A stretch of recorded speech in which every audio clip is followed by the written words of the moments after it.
Hi, folks. Welcome to another episode of Creating Cultures that Outperform. I'm Frank Wander, and I'm here with my co host, Terri Mays. Today, we're going to be covering how loss aversion hinders innovation. In each weekly episode, we're covering different human factors. We're using the different human sciences to take a look at what leaders should know to really create an environment where people are both motivated and able to give their best.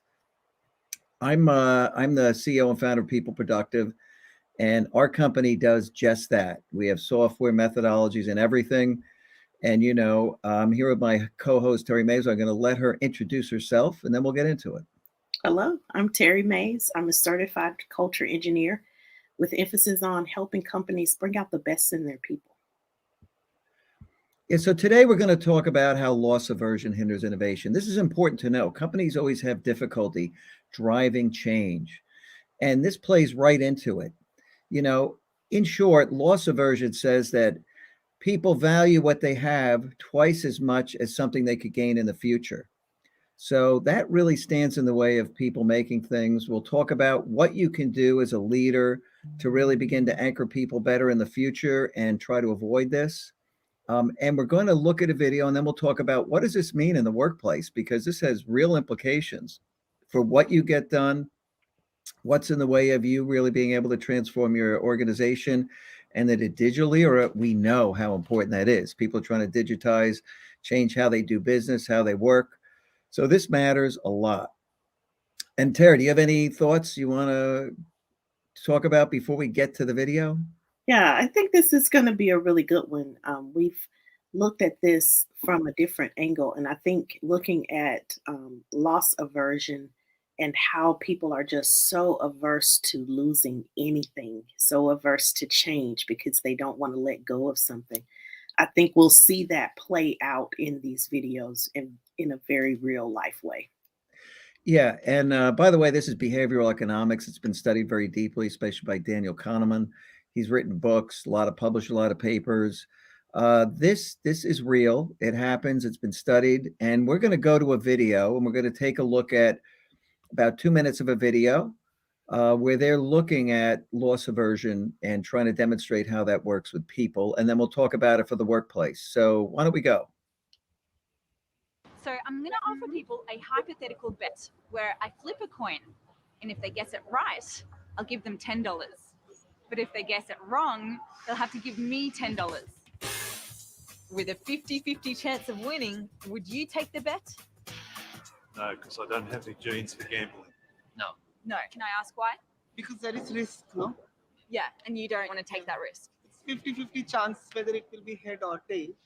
So if it works in your favor, I have to give you $10. So I'd rather not. So how much do I need to offer to take this bet? No. How about if I were to offer you a little bit more, say $15 if you win, and you'll have to give me $10 if you lose? No, I still wouldn't do it. Same. I still have the same number of genes for gambling, which is none. How about 20? For me, the same. The same? No change, same. I wouldn't even bother taking that. If there is an improvement in that, then I would probably take this. Mathematically, this is now a good deal. Weighing what you can win against what you can lose, this bet has what's called an expected value of $5. Why isn't it tempting anyone? There's quite a lot of evidence from psychological experiments looking at how people react to gains and losses. And typically what's found is that people feel losses more keenly than they appreciate gains. So the loss of a certain amount of money is felt more than the gain of the same amount of money. Loss aversion is a big player in taking risks, or rather, in not taking risks. So what happens if we make it an almost guaranteed win? What about if I don't just flip the coin one time, I'll flip the coin 100 times? But it's always the same. If you win, I'll give you $20. If you lose, you have to give me $10. So if it is best of 100, then yes, I will participate. And can I ask why? Because I think the probability of me winning has gone up significantly. 100 flips means What a great deal that is. Wow. I'll take that one immediately. But even that is not tempting everybody. No. Is The there chances haven't increased of me winning or losing. Each of them are independent events. This is true, yes. But each time you win more than you lose. Priming and loss aversion shows our bias. Okay, so look, we could go on, but here the lay of the land is that people value what they have much more than future gains. And this plays into the workplace. We've seen it in many, many, many ways. You know, when people have runaway projects, they tend to let them go. And certainly there's reputations at stake. But, you know, senior management has this feeling that we've invested so much money in this. Oh my God. I did turnarounds. I remember they had spent multiple years on a big, big program in this one industry. It was a turnaround. They were rewriting stuff. It was a disaster. And, you know, my recommendation was throw it away and start over. And we renegotiated a deal with the services firm that was at the center of this disaster. And ultimately it was the right thing to do. But, you know, in the boardroom, I remember the, and it was that loss, you know, oh my God, you know, it's $20 million on this. What are we going to do? That's crazy. But no, right thing to do. And you see it in so many ways, right, Terry? Yeah, absolutely. You know, you end up being in relationships longer than you should because you don't want to just let go.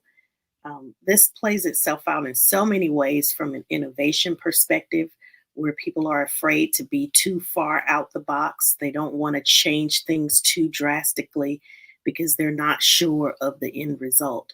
And so it causes people to stay kind of in that comfort zone.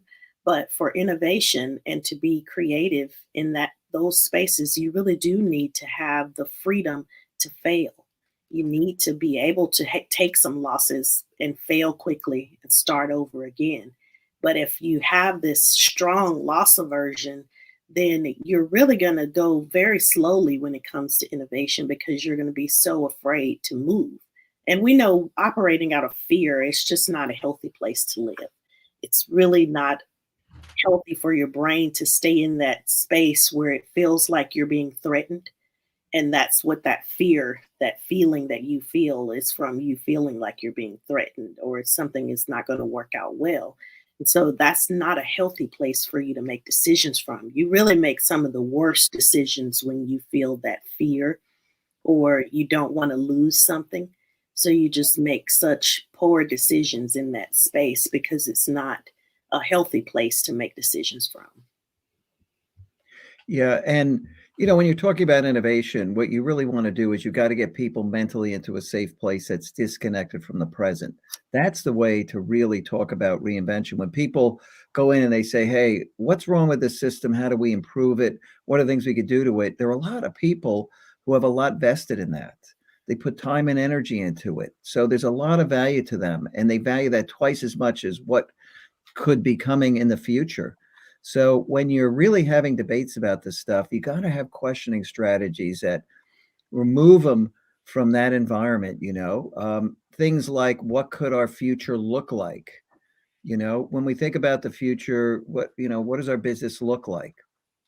There's a question that's totally removed from the present and gets people thinking away from the things they've built and invested in, the things they've touched. You know, all these experiments, when people have touched something, they value it much more than something they haven't touched.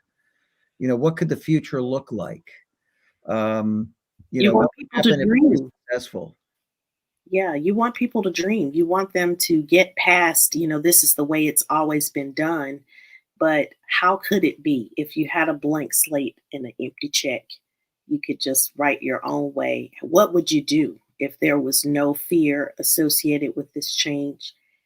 And get people in that space, create that culture in your organization where people feel free enough to do that, where people Yeah. feel like they can kind of swing from the rafters with their ideas and don't shoot people down when they're in meetings and they say something and you get that, oh my God, we can never do that.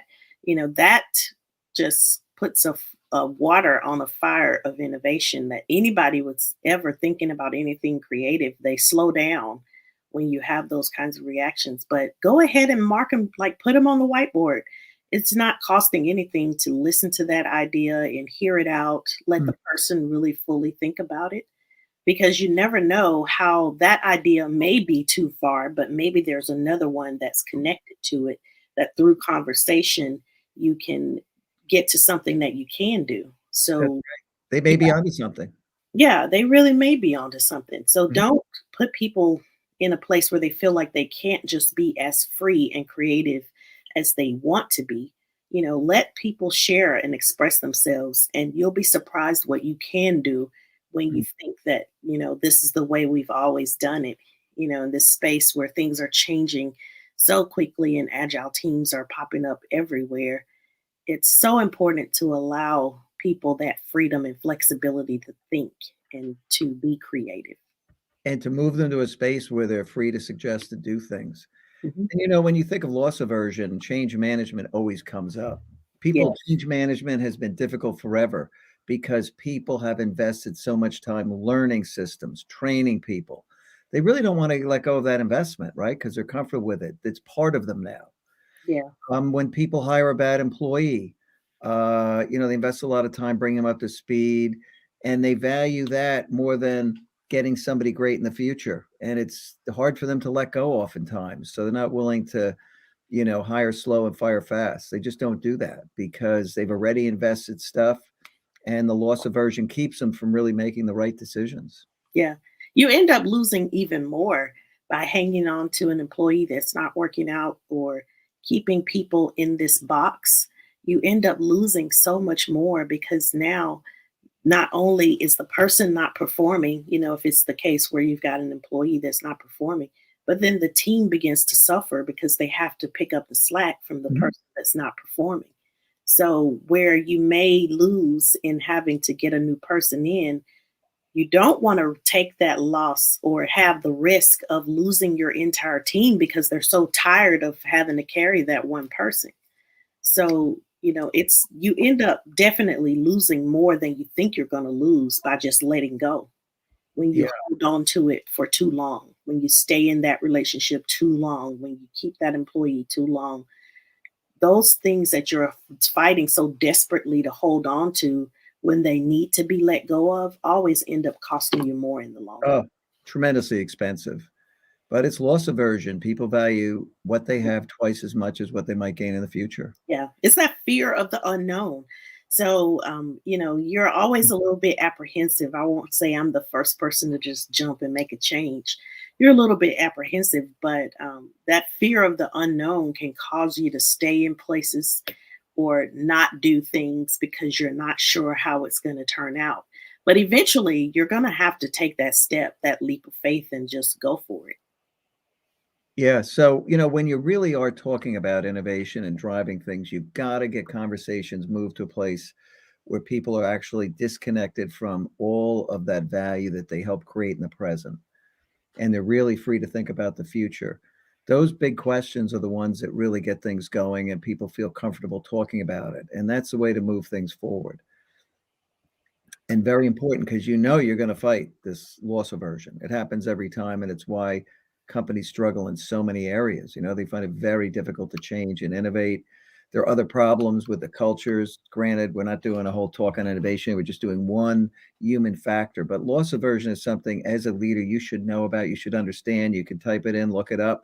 It's real, it matters, it clouds people's judgment and decisions, and they make very bad economic decisions, as you could see from that video, right? I mean, the one guy, gee, he was going to be given a chance, where they would flip it 100 times, 50-50, and he could be getting $20 on 50 pounds, $500, right? If you just do the math. What are the odds? So that was a huge win, but I didn't want to lose anything under any circumstances. Yeah. And that shows you what this is. There are people who hang on to the current world because they were created, and I don't care how good the future is going to be. I'm keeping what I got. Yeah. They'll fight tooth and nail to not be part of that transformation. Yeah. This is science. This is about how the body, the brain in particular, is wired. So this is true for everybody. This isn't just, some one person here or there. This is pretty much true for everybody. Now, there are always going to be people that have risk taking behaviors. They are just risky kind of people. And so they'll gamble on just about anything. But the vast majority of people are not like that. And they really do have a sensor that keeps them from taking those risks so quickly because of that fear of losing. So make sure that you're being cognizant of that in your workplace and that you're taking care of people in a way that keeps them in an environment where they feel psychologically safe. This psychological safety in the workplace is huge. It can really make the difference between a healthy, high performing team and a siloed organization where people just only share with certain people, where they hoard information. They're not really performing at their best when it's a place out of fear. Yeah, and eventually we'll get back into people unproductive, those personality Yeah. types in the workplace that just cause everything to be much less productive. Those are fun people to talk about because we've all seen and we've all worked with them. Right. And they're out there, you know? Somebody comes to mind with every single person Yeah. unproductive. Somebody comes to mind immediately once you see it. And we've all been there and worked with that bunch of people that are really just not a whole lot of fun to be around sometimes. So next week, we're going to look at a really interesting video that starts to show you kind of the human emotional responses and why leaders have to actually share themselves in meetings. They got to be present. They got to share themselves, and we'll show you what happens when they don't. It's good video. We're not going to let the cat out of the bag, but we'll be talking about that. It's another human factor, and I hope you could join us. We're Yes. here. Yeah, we're here every Wednesday at 3:00 Eastern. Please follow People Productive, and you'll automatically get notified of every episode. It's sent out from there. It'd be great if you could do that. We love you to come here and comment. And if you miss a show, please just go to People Productive and you can see the past episodes. You know, there's a great series on the human factors of leadership. This is an education in its own right. Yes. And Marcelo, don't forget the takeaways. Yeah. Get away. Yeah. So this is so important. We can't stress enough how important it is to keep the focus on this loss aversion as you're planning projects and teams and working with people. So the pain of losing is twice as bad psychologically, not actually, but psychologically is twice as bad as the pleasure of gaining. So remember that when people are working on change management, or when there are new functionality that you're rolling out, when you're trying to migrate people from one solution to a new solution, that adoption rate can be slower because people don't like to give up what they currently have. You have to make it enticing for them and make it something where they feel more pleasure in gaining what's being offered than what they're losing. So being able to show the similarities in the functionality of the two systems, showing them different ways that the new system is going to make their life better. All of those are keys that you can use to help people get over that fear of the change and that loss aversion. And we talked about this before, but when you're operating out of fear, you make poor decisions. That's just the bottom line. No good decision is ever coming out of that fear of just what you're going to lose. So please keep that in mind as well. And then creativity and thinking outside of the box, they're hindered when we're starting from that place of fear.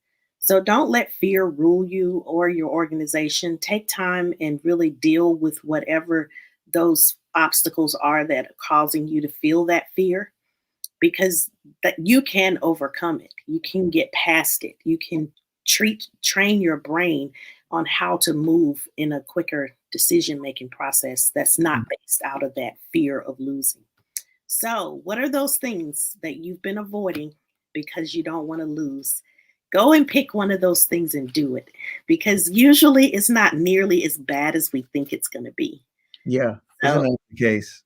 Yes, absolutely.